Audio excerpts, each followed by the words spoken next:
कभी सोचा है ठंड की भी कोई हद होती है? मतलब एक ऐसा टेम्परेचर जिसके नीचे कुछ ठंडा हो ही नहीं सकता। आज हम इसी परम शून्य यानी एब्सोल्यूट जीरो के कमाल के राज को खोलने वाले हैं। तो सवाल बड़ा सिंपल है, कोई भी चीज आखिर कितनी ज्यादा ठंडी हो सकती है? क्या ठंड की कोई लिमिट है? देखिए, गर्मी का तो कोई अंत नहीं लगता, सूरज है, तारे हैं, तो क्या ठंड भी बस चलती ही जाती है बिना किसी रोक के? और इसका जवाब थोड़ा चौंकाने वाला है। जी नहीं, ठंड की एक फाइनल लिमिट है, एक यूनिवर्सल फ्लोर है टेम्परेचर का, एक ऐसा पॉइंट जिसके आगे ठंड जा ही नहीं सकती। ये साइंस का एक पक्का नियम है। तो चलिए जरा गहराई से समझते हैं इस आखिरी लिमिट को। पता लगाते हैं कि हमारे थर्मोमीटर का ये सबसे निचला पायदान आखिर है क्या। तो ये है एब्सोल्यूट जीरो। ये वो सबसे कम तापमान है जो मुमकिन हो सकता है। इस टेम्परेचर पर किसी भी सिस्टम की जो अंदरूनी एनर्जी होती है और उसकी एंट्रोपी मतलब समझ लीजिए कि कणों की जो उथल पुथल जो भगदड़ होती है वो अपने मिनिमम लेवल पर पहुंच जाती है, लगभग शांत। अच्छा, हम जो रोज सेल्सियस स्केल यूज करते हैं ना, उस पर यह टेम्परेचर है -273.15 डिग्री सेल्सियस। जरा सोचिए, अंटार्कटिका में जो सबसे ठंडा रिकॉर्ड है उससे भी कितना कितना ज्यादा ठंडा होगा ये। और इसी कंफ्यूजन से बचने के लिए साइंटिस्ट्स ने एक स्पेशल स्केल बनाया जिसे कहते हैं केल्विन स्केल। इस स्केल पर एब्सोल्यूट जीरो सीधा सीधा 0 केल्विन होता है, एकदम साफ हिसाब। इसीलिए साइंस में यही स्केल इस्तेमाल होता है। अब सवाल यह है कि ये नंबर आया कहाँ से? तो ये आइडिया आया गैसों को देखकर। साइंटिस्ट्स ने नोटिस किया कि जब भी किसी गैस को ठंडा करते हैं तो वो सिकुड़ती है, कम जगह लेती है। तो उन्होंने बस एक कैलकुलेशन किया कि अगर ठंडा करते ही जाएं तो एक पॉइंट आएगा -273.15 डिग्री पर, जहां थ्योरी के हिसाब से गैस का वॉल्यूम 0 हो जाएगा, मतलब वो कोई जगह ही नहीं घेरेगी। चलिए अब आते हैं सबसे दिलचस्प हिस्से पर, क्योंकि जैसे जैसे हम इस 0 के करीब पहुंचते हैं ना, हमारे रोजमर्रा के फिजिक्स के नियम धरे के धरे रह जाते हैं। और यहीं से शुरू होता है क्वांटम वर्ल्ड का असली जादू। तो एक सीधा सा सवाल दिमाग में आता है, क्या एब्सोल्यूट जीरो पर सब कुछ एकदम फ्रीज हो जाता है? हर एटम, हर मॉलिक्यूल, क्या सब कुछ पूरी तरह से रुक जाता है? देखिए, क्लासिकल फिजिक्स के हिसाब से देखें तो हाँ, सब कुछ रुक जाना चाहिए, कंप्लीट रेस्ट। लेकिन क्वांटम रियलिटी कुछ और ही कहती है। वो कहती है नहीं, पार्टिकल्स में हमेशा एक मिनिमम मोशन, एक हल्की सी वाइब्रेशन बनी ही रहती है, और इसी को कहते हैं जीरो पॉइंट एनर्जी। ये जीरो पॉइंट एनर्जी आती है हाइजेनबर्ग के फेमस अनसर्टेनिटी प्रिंसिपल से। ये प्रिंसिपल क्या कहता है कि आप एक ही टाइम पर किसी पार्टिकल की एग्जैक्ट पोजीशन और एग्जैक्ट स्पीड दोनों एक साथ पता नहीं कर सकते।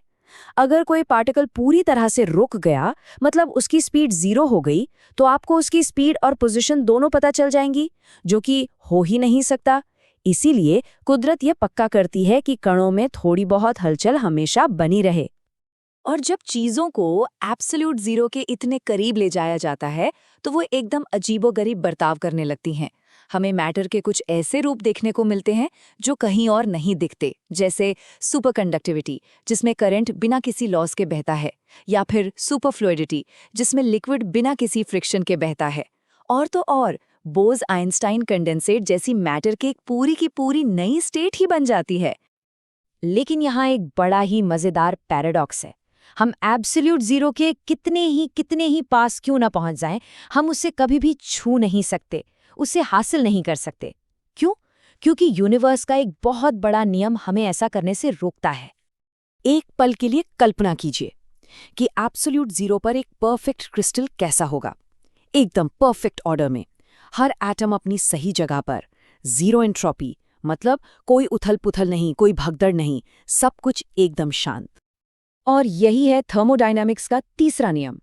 ये लॉ कहता है कि जैसे जैसे आप किसी परफेक्ट सिस्टम को 0 केल्विन के पास लाते हैं, उसकी एंट्रोपी या अंदरूनी गड़बड़ी भी 0 के पास पहुंच जाती है। तो फिर सवाल वही है, हम इसे पा क्यों नहीं सकते?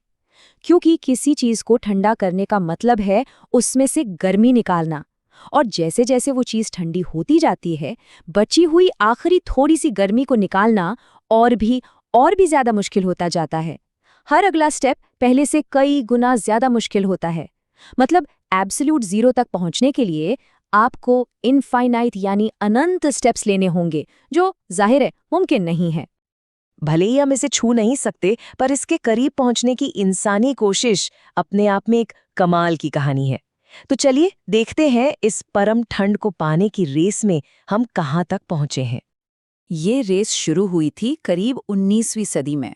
माइकल फैराडे जैसे साइंटिस्ट्स ने एक-एक करके गैसों को लिक्विड में बदलना शुरू किया और फिर एक के बाद एक ब्रेक थ्रू होते गए। 1877 में लिक्विड हवा बनी, 1898 में हाइड्रोजन और 1908 में हीलियम को लिक्विड बनाकर हम 4.15 केल्विन तक पहुंच गए। सोचिए, एब्सोल्यूट जीरो से सिर्फ 4 डिग्री ऊपर।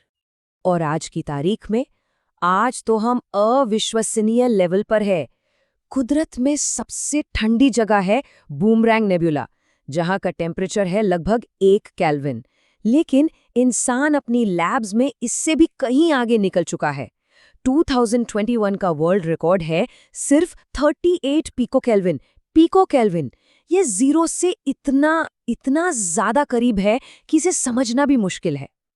लेकिन आखिर इतनी मेहनत क्यों? हम ये सब कर क्यों रहे हैं?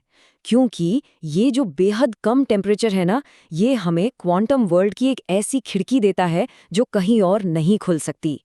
यहीं पर हम फिजिक्स के सबसे फंडामेंटल नियमों को टेस्ट कर सकते हैं और यूनिवर्स के सबसे गहरे राज जान सकते हैं। वैसे ये परम ठंड का आइडिया कोई नया नहीं है। सदियों पहले 1665 में रॉबर्ट बॉयल ने भी कुछ ऐसा ही सोचा था।